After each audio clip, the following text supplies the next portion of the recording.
अरे ते बिचारे तुम्हाला विचारल्याशिवाय पाणी पिते नाही रे.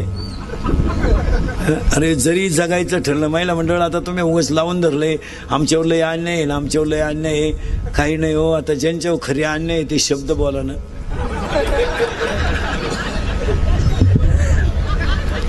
सरकार तुमच्या बाजूनं, कायदा तुमच्या बाजूनं, सगळं तुमच्या बाजूनं. आमची वांग्यातली गंमत झाली भाऊ. एक माणूस आमची बाजू घेईन. बरं बायकोला लय बोलावतं ती म्हणते मी कोर्टात जाईन. बाई काय बोलतो मीच खातो बोलणे. मग आता काय कर. नाही तर आता खरं सांगा पुरुष मंडळी, आपल्या बायको इतकं आपल्याला अजून कोणी वाईट बोलेले का?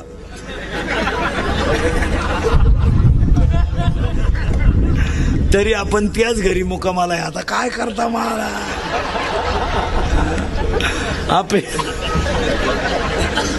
आपली बायको आपल्याला 2 पोरं झाल्यावर म्हणते तुम्हाला काही कळत नाही. आता काय बोलायचं. आणि आपणही कुशल म्हणतो खरंय बा. अरे आता काय. दुसरी गोष्ट घडणार आहे, 10वे आणि पुण्यतिथ्या बंद होणार. 10व्याचं आता पॅकेज निघणार. लग्नाचं काय निघलंय पॅकेज. 10व्याचं सुद्धा पॅकेज निघणार बामणाला. कावळाही तू चांद, भातही तूच शिजव, चप्पी तूच कर. तुला नाही कोणी भेटलं ज्याचं प्रवचन ठुलंय त्याची कर. चांगल्या चांगल्या बापांनी चांगल्या चांगल्या माणसांनी बापाच्या 10व्याचे न्हायचे पैसे बुडवले. थोरी लग्न मागितले तो म्हणला आपला काय संबंध नाही. धाकटा म्हणला मी त्याचा नाहीच तर पैसे द्यायचा काय संबंध नाही. म्हणतो मी फुकाट करतो पण त्याचा हाय एवढं तर म्हणा. आता तो तर मिळालाय. 10व्याचे तुमच्याकडे प्रवचन असतात का 10व्याला? नाही नाही, आमच्याकडे 10व्याला प्रवचन असते सरलाट. आमच्याकडे 8:30ला सकाळी 10 वाजला कोणाचाही 10 वाजतो प्रवचन असते.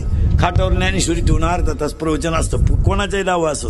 दारुड्या बिवड्या बेवड्या बिवड्या माळकरी कोणी असलं तरी आमचा दानका तोच. हां तिकडे तुमच्याकडे नाही ते बरं आहे. मग तुमच्याकडे काय 10व्याला गप्पाच असतील नुसत्या कावळा शिवेपर्यंत. त्या गप्पा हाणण्यापेक्षा आहे ना काहीतरी कार्यक्रम ठेवा. एखाद्याला 10 मिनिटं ज्ञानेश्वरीवर गाथ्यावर बोलायला हवा म्हणजे माणसं निदान नदी हो तरी तेवढं नीट ऐकतील. हो नाही तर 10व्याचे आता सगळं बंद होणार आहे. काही नाही राहिलं. हो 10वी बंद होणार आहे. तिसरी गोष्ट चमत्कार. आणि शेतकऱ्याच्या पोरांना सांगतो हे क्वाटरी बिटरी प्यायचं आता बंद करा. जरा जाग्यावर या. जरा लाजा धरा लाजा. अरे तुम्हाला बापानं 20 गुंठे जमीन कमवून ठेवली. तुम्हाला 1 गुंठा घ्यावा ना अजून. एवढे कबरी मांडी क्वाटरी पेतात. मिश्या फुटल्या नाही ना आला काला. 9वीचं क्वाटरी पेते 15चं असं एवढं टाईट पाहते बापा. कधी ते बापालाच म्हणते तुझं का मी तुझं मी मग तुझ्यात आणि माझ्यात एवढा फरक कसा. त्याचा बाप म्हणला आता मी म्हणतोय बा माझा आहे. मग 10वीला गेलं एवढंच आहे भंगार. 16चं बापाला म्हणते काय केलं रे माझ्यासाठी. त्याने केलं ते सांगायचं का.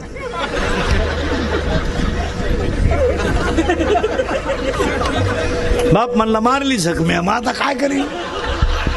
तू लगेच म्हणतो कोणी मारायला सांगितली म्हणजे झटेचे. तरुण पोरांना सांगतो पोरांनो व्यवसाय करा. पण पोरांनो व्यवसाय करा. हे नोकऱ्या बिकऱ्या हे आम्हीच राहणार आहे. फक्त 70 जागा 1000 भरायच्या आणि 20,000 भरायच्या. कवा भरायच्या. मिली नेहमी पोरं बायका देईन कोणी.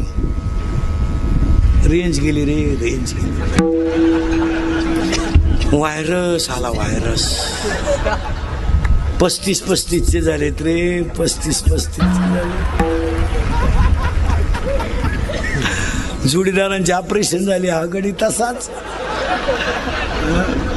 42 पोरी पाहिल्या. एका पोरांना नाही पसंत केल्या. त्याला एक माझ्यासारख्या भेटला म्हणला मिळेल ती करून टाक. त्यानं पोरगी पसंत केली पण त्या पोरीच्या आईनं नवरदेव पाहिला. ती म्हणली भिकाऱ्याला पोर देईन पण याला द्यायची नाही. का द्यायची नाही तर हा पाहिला मला पाहिला आलता.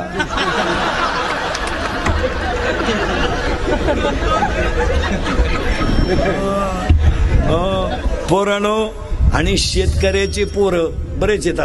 आता एक शेतकऱ्याला वाक्य सांगतो, शेतकरी माणसं नाही ना, आता शेतकरी आहे नाही ना. आणि 6, शेतकऱ्याकडं पाण्याचं नियोजन राहिलं नाही.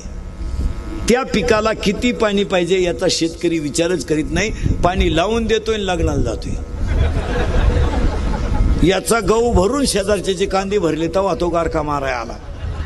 तो कांद्यावाला म्हणला मला काढायचे होते कांदे, पाणी गेलं कसं काय त्याच्यात. असे बोगसगिरी पिकाला चालत नाही. आणि शेतकऱ्याच्या घरामध्ये उत्पन्नाच्या तुलनेत राहणीमान राहिलं नाही, म्हणून शेतकरी वाईट आहे. 4 मोबाईल आहेत, 40ला 100 रुपये रोज बॅलन्स लागतोय. 400 रुपयाचा बॅलन्स लागतोय आणि 200 रुपये इन्कम नाही. एक वाक्य समजा शेतकऱ्याला, दूध घालायला डेअरीवर गेलेला शेतकरी जर किटली वाळायच्या आत घरी आला तर तो स्लॅब टाकतो.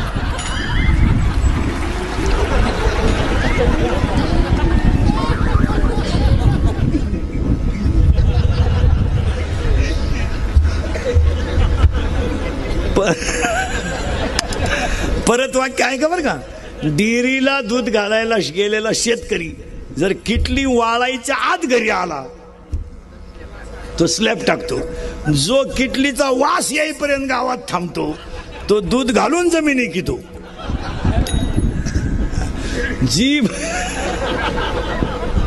जी माणसं काही माणसं मारा, किटली दूध ओतलं का घरी आलं का लगेच नळीने पाणी मारून गायांचं दूध बीत काढून पाणी बिणी चालून मोकळे रिलॅक्स, त्यांनी स्लॅब टाकले. हा दूध घालाय गेला 50-50 मित्र, भंगार बापाच्या पायीत सगळ्या, डोळे लाल, खाद्याचं पोतही गेलं, निकाला ते निघला, डेअरीचा बॅलन्सच पडा ना. असं क्वाटरी पिऊन नळ्या आणून कुठं बंगले होत्या का महाराज. हे तिसरी गोष्ट.